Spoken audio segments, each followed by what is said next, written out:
Comic book writer Gail Simone recently shared her top 5 pet peeves of comics, offering a stern warning to a failing industry.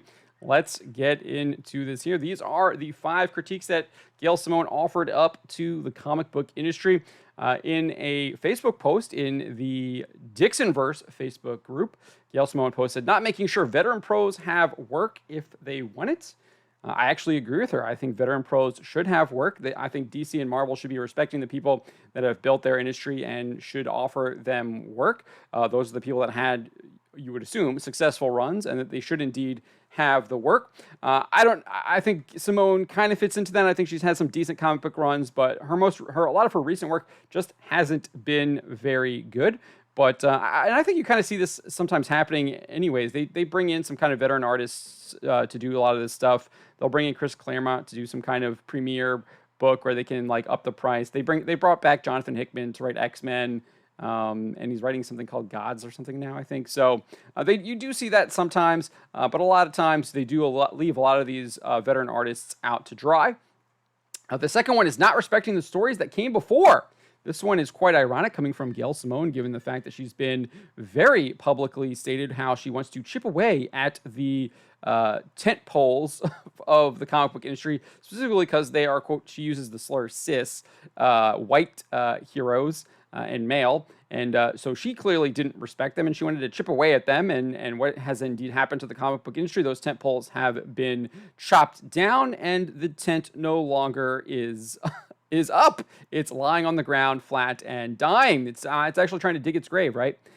So it's quite ironic seeing that coming from her. But I guess she now realizes maybe she's wrong. I don't know. I'm giving her the benefit of the doubt here, that maybe she's come to realize that her previous actions were indeed wrong. Her teaming up with Kelly Sue DeConnick and trying to push all of her feminist stuff. I mean, she's the one who came up with the whole fridging of women tropes, and leveraged that into a comic book writing job.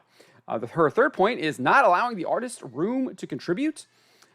This one is a little escapes me, but I guess I've seen some people kind of comment on this. I guess it has more to do with the fact that you just write a script, you have them stick to the script, and that's it, and you don't really let the artists actually create, and you just kind of, they have to do what the writer does. From what I understand, Tom King just gives artists a lot of room to create, so I'm not really sure what this critique is. Maybe that's coming from editors or something like that.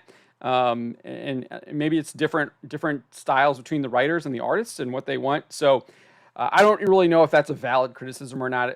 To me, from what I gather, that just seems to be a lot of stylistic preferences based on different people working on it, depending on the writer and the artists and the editors that you're working with. Price point, obviously, that's a huge problem. I think Marvel's selling their new like Gods issue, GODS #1 for like $10 or something like that.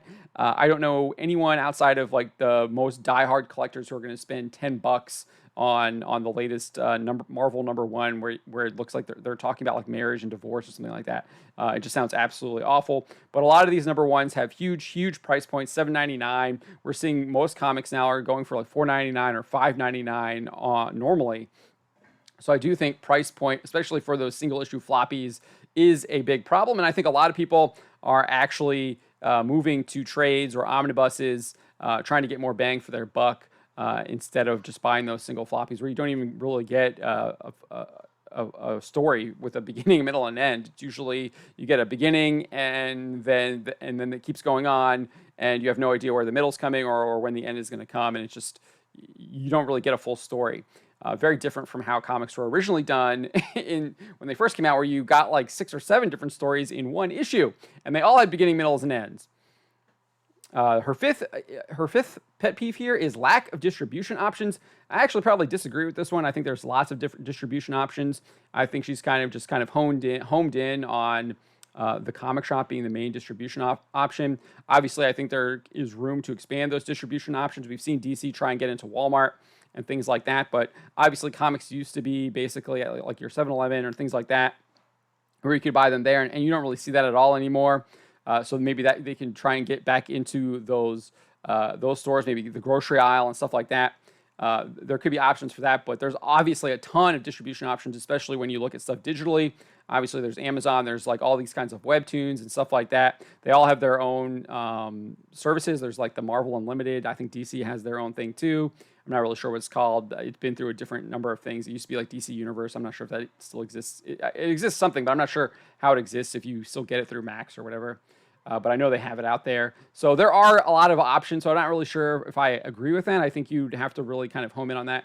I think there's probably more important things to do, maybe about inserting political agendas into the comics, making characters like, I mean, I guess that goes to not respecting the stories that came before when you're making characters like Bobby Drake gay, using Jean Grey to just basically magic him into being a sodomite.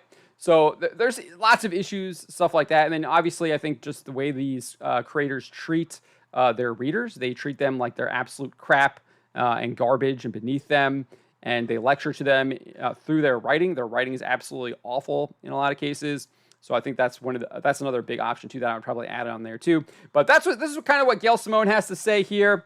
I do find some of her pet peeves ironic, given her history and her previous actions that have led to the current state of the comic book industry, which is on its deathbed. Subscribe for more.